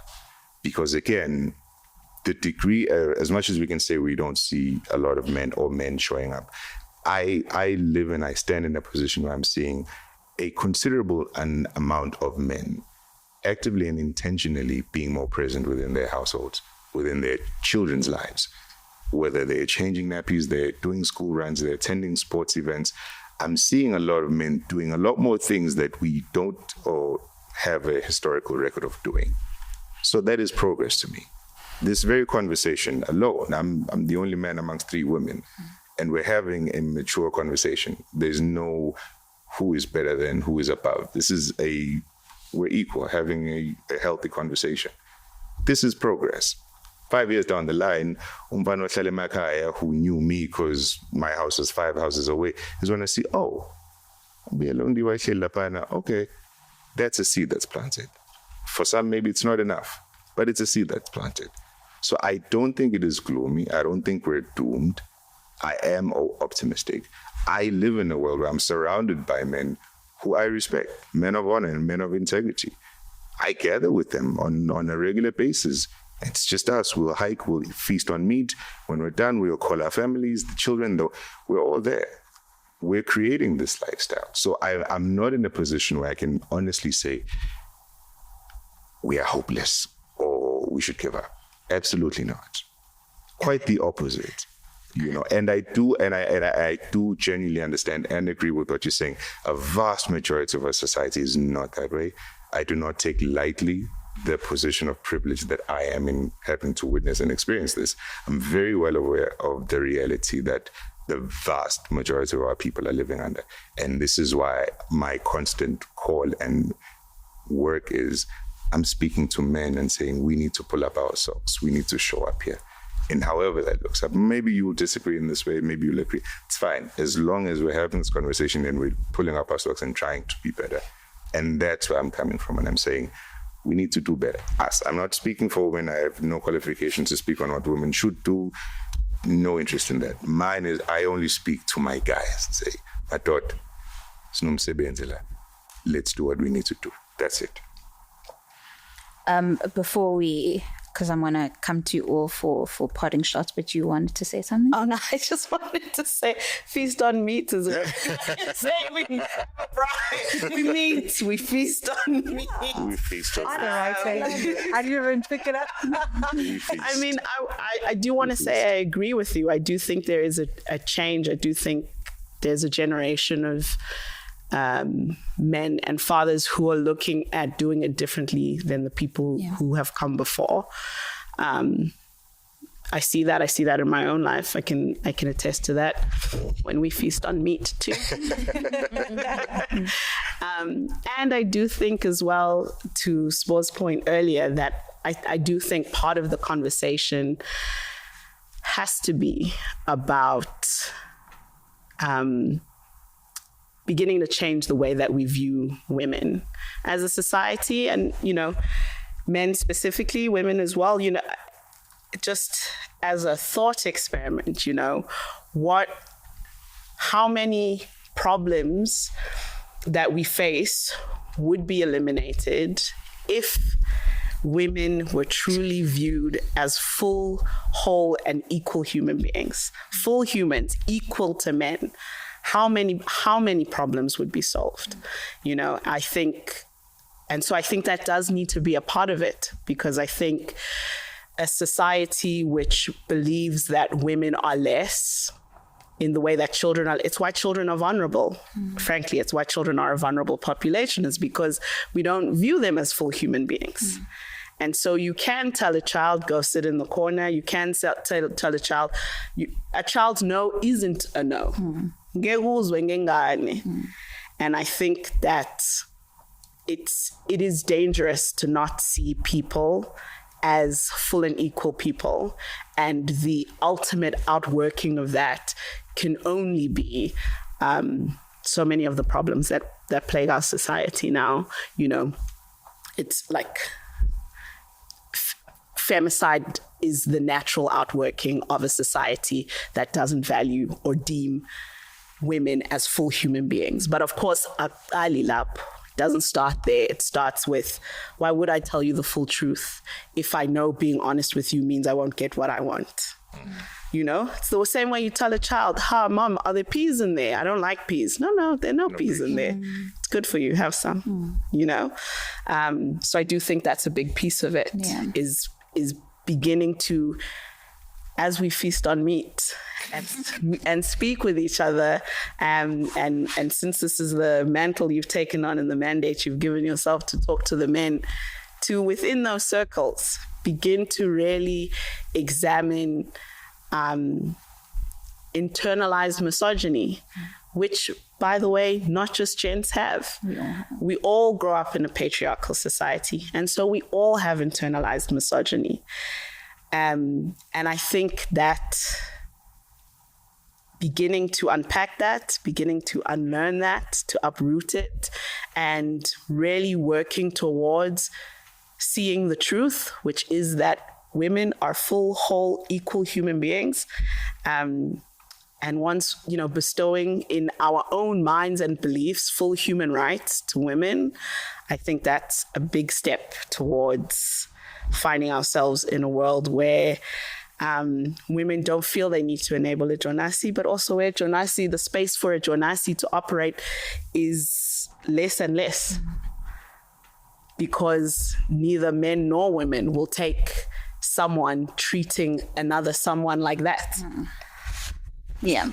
And I think if the concept feels so difficult to wrap your head around, just think about it in the same breath. Like when you think about racism, when you think about white people and black people, how many problems could we solve in the world if white people saw black people as full, whole human beings? How many structural, issues, like systematic, like all the things, would change? What would be different? So much would be different if that was the case, because we would all be afforded the same liberties to just be, to not have to be even excellent, to not have to say, to just be in the world, to just exist, to be loved, to be respected, to study what we want, to not have to over-explain ourselves, to not have to have a PowerPoint presentation of why we belong, why it's okay for us to be in certain spaces.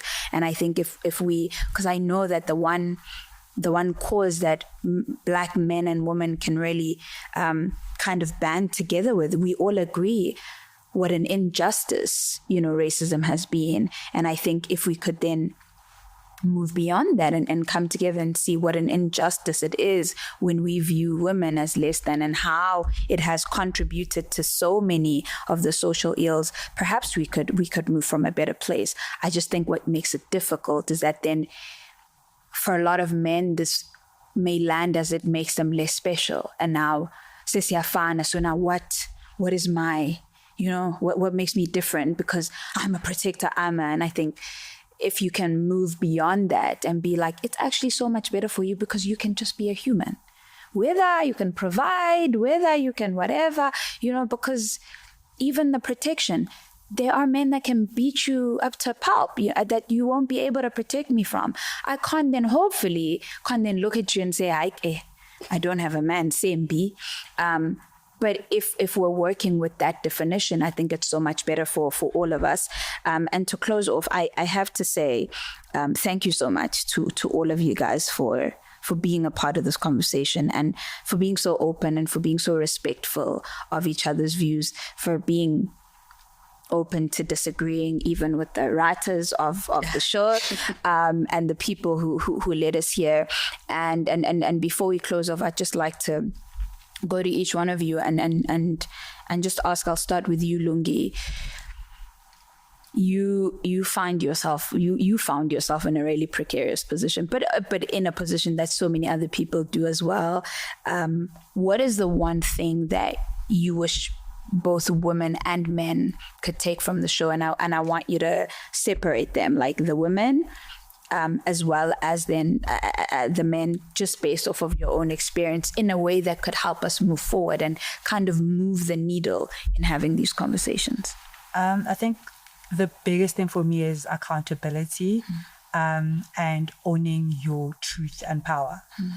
So initially when we started this conversation, you had asked Thuli the thought process around the writing and the character, and like why they did it, right? And whether, like, I think I remember part of the question that you asked was, what role like do the characters have? For me, it's just being accountable to your truth, like helps.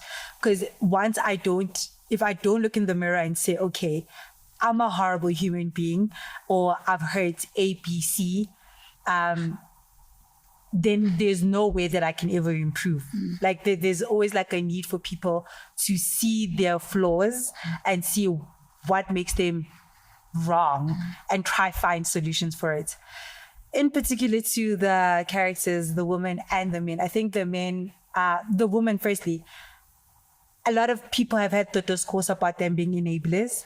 I think, granted, that would be the first thing, not enabling perpetual cycles that we know that exist and loom in our society.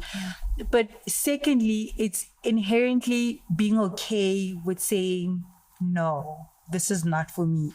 If something hurts, I think I'm also learning how hard it is to let go if something hurts, and because I want to figure out the why. But it's very imperative that the hurts must last now instead of being for you forever.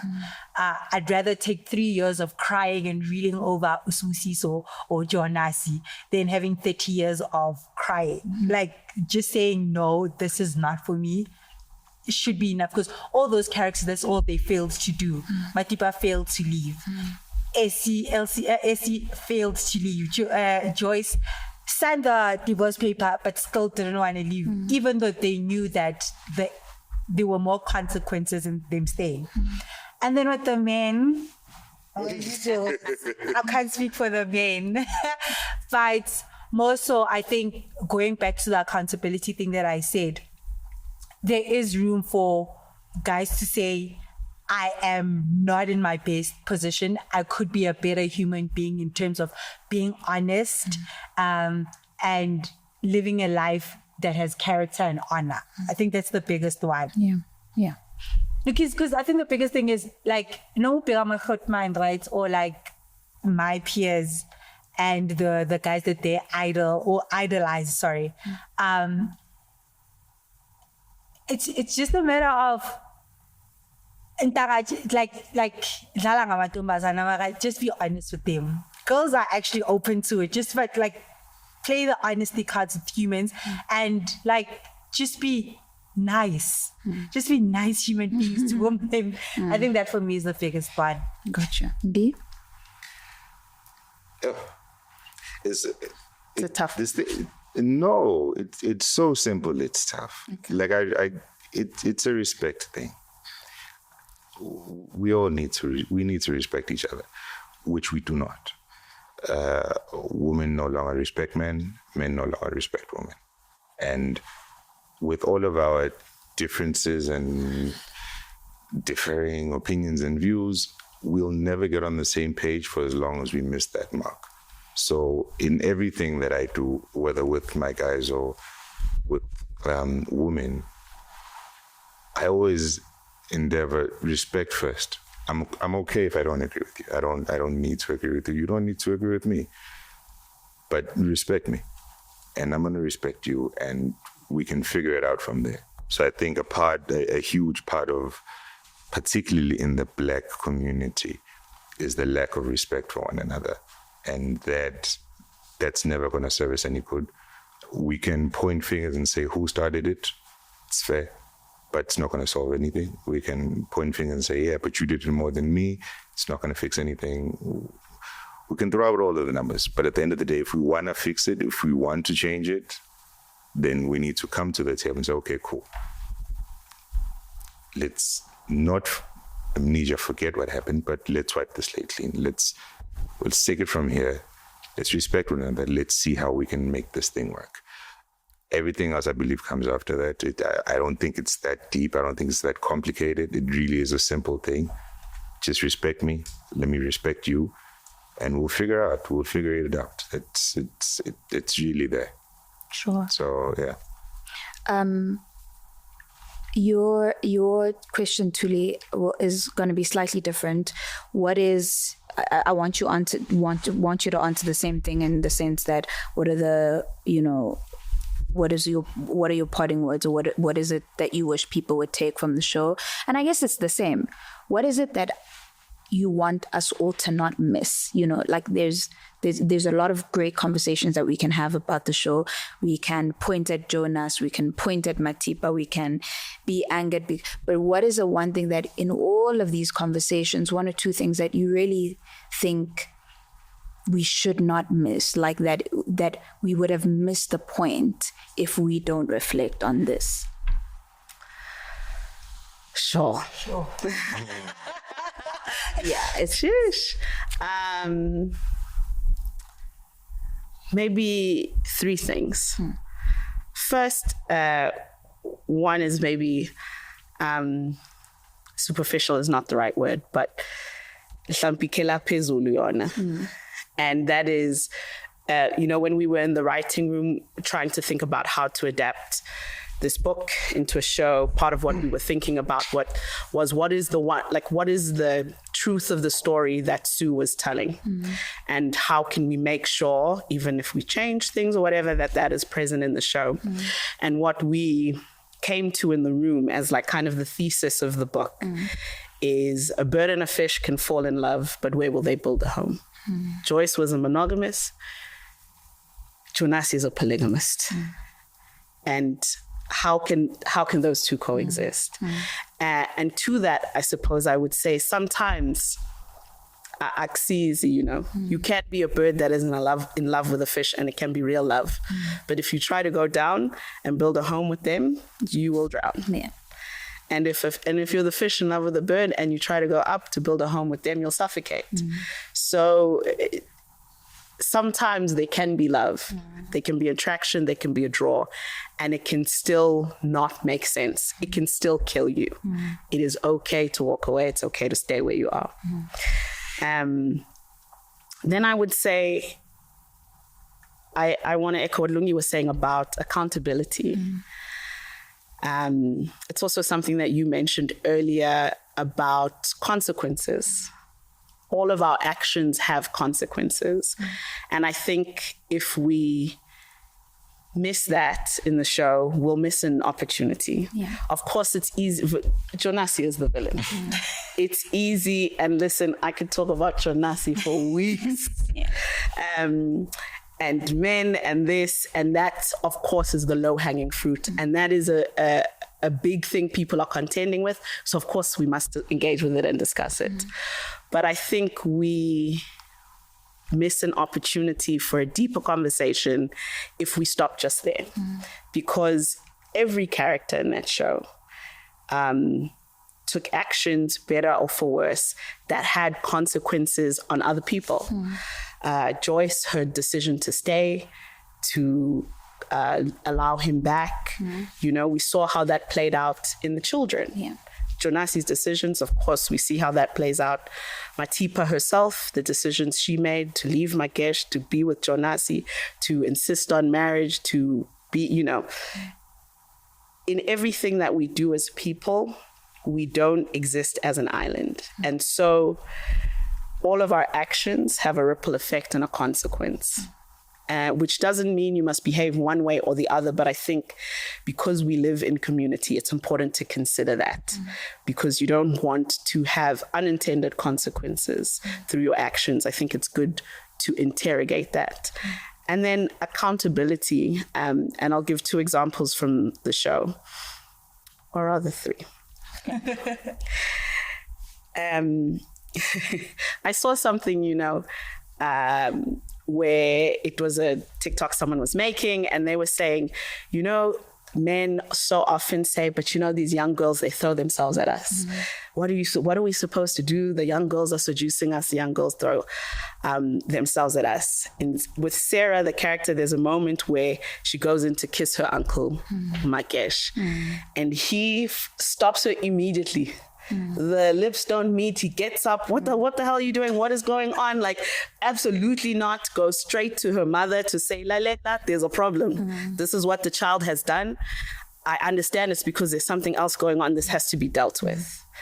And I think in the same situation, a different man could go, but she threw herself.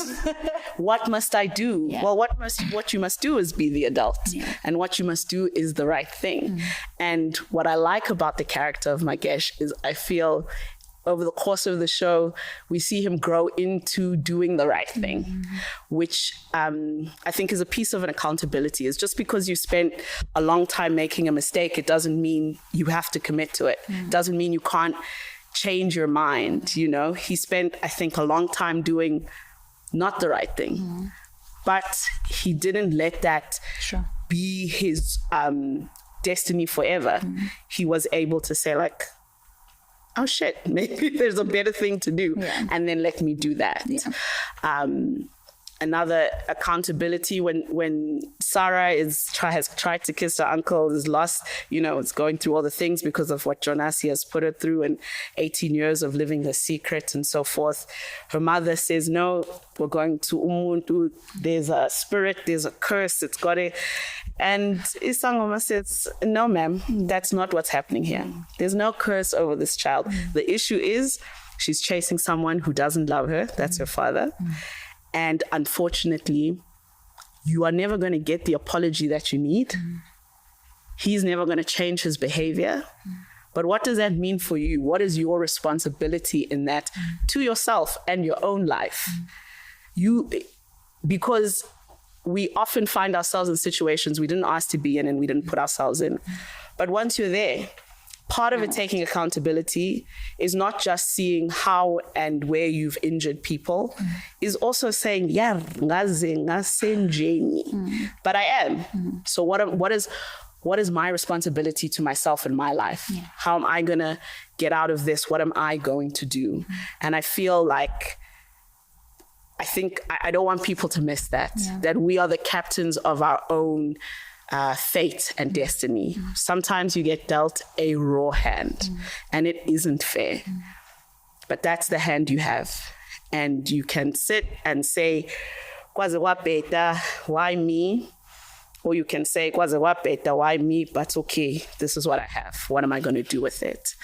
And I think that same lesson on the other side is Jonasi, who at the end of the show is dying of AIDS in a time where ARVs are so effective, so readily available, and are really a means by which HIV and AIDS are not a death sentence like they were back in the pandemic of the 90s, And even so, he chooses to be wrong and strong to the end.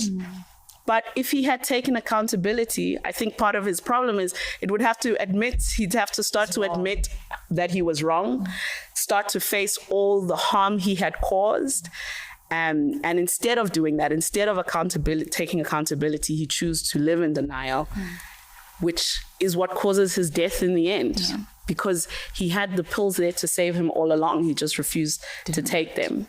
And so I would say those are the things I would want us not to miss. Of course, the discussion around infidelity, honesty, and relationships, but our roles in a family, our roles in society, what we do has a ripple effect to other people. But also how we, at the end of the day, are the ones with our own lives in our hands. And that we need to take accountability where we've caused harm, to work towards repair where we've been harmed and there is no move to repair, to take that work upon ourselves. Yeah.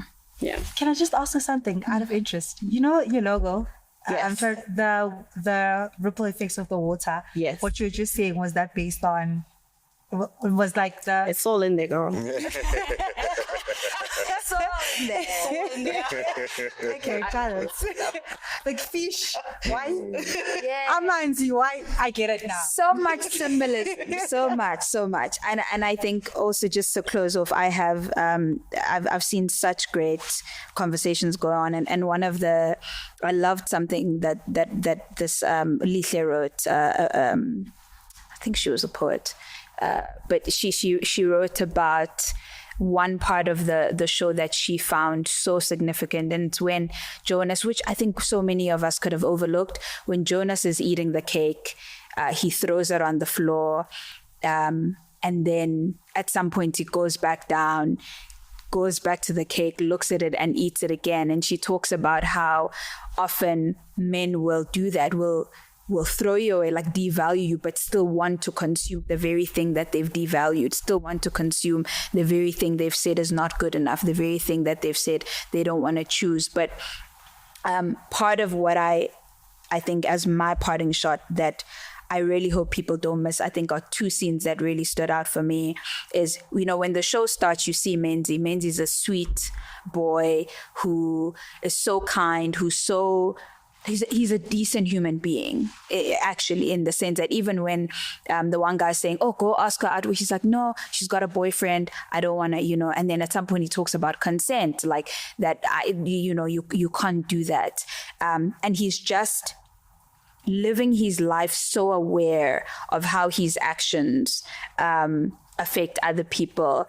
And through living life with Jonas and having Jonas as a father, you then see the stark difference of Menzi when the show begins and when it ends, where he now finds himself in a bathroom having sex with a girl, choking her, and it's so jarring to be like, oh what? How did we get here? And it's like your actions do have an impact, and particularly to parents, like what you do, and that responsibility is both for them, for Joyce and Jonas, in Jonas being the father that he was, and then Joyce deciding that this is the hill that she's willing to die on, and how that then affects the next generation of a Jonas, because we don't have to see part 2, if there is a part 2, to know that by the end, Menzi is going to become his father.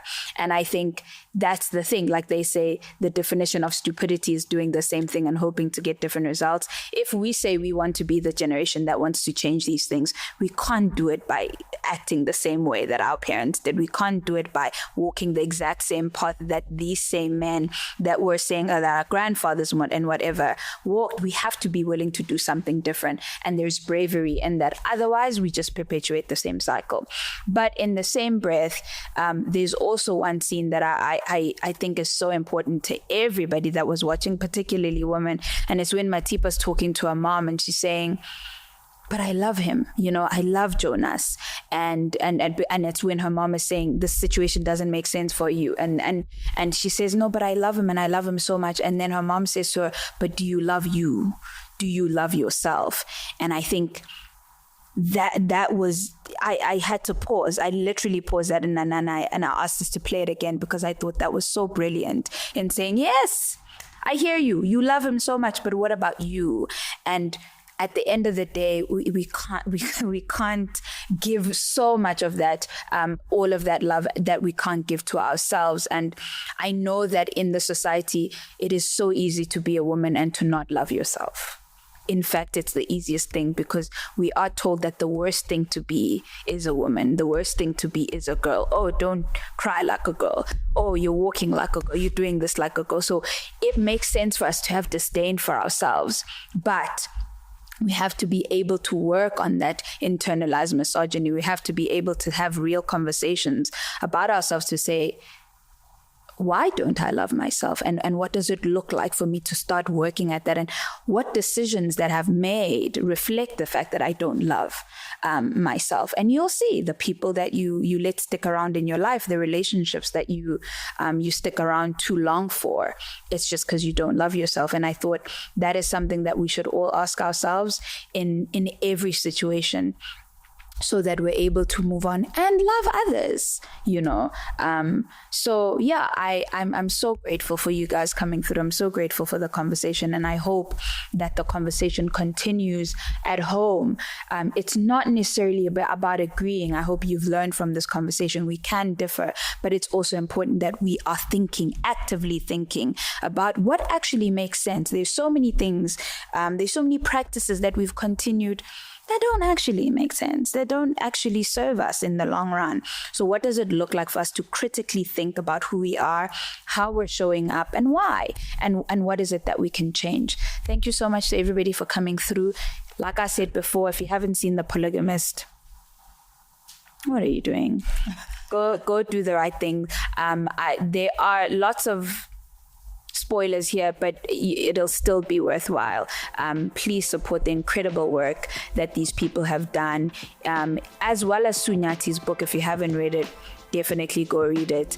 But engage with this work and talk about it amongst yourselves, in your communities, when you're feasting, and all the things.